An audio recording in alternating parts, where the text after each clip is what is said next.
Madam గారిని మరి పుష్పమాలతో గౌరవించాల్సిందిగా Padmapriya madam గారిని కోరుతున్నాను. అలాగే హెచ్ఎం గారి దంపతుల్ని శాలువాతో గౌరవించాల్సిందిగా కోరుతున్నాను.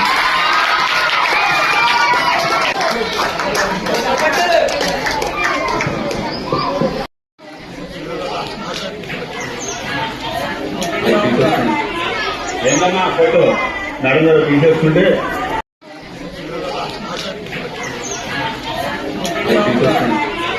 ఏంటన్నా ఫోటో మేడం గారు తీసేసుకుంటే రైనీ సీజన్ లో ఏం వస్తుంది?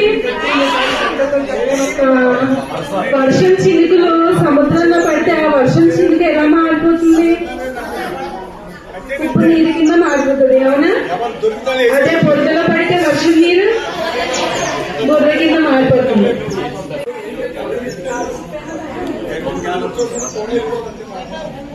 సరే, అయితే నదిలో పడితే వర్షం చినుకు ఎలా మారుతుంది?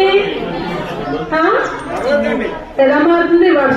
వర్షం చినుకు నదిలో పడితే నది నీటిలో కలిసిపోతుంది. అవునా? అదే వర్షం చినుకు ఆల్చిప్పులో పడితే అది ఎలా మారుతుంది? ముఖ్యంగా మారుతుంది. అవునా?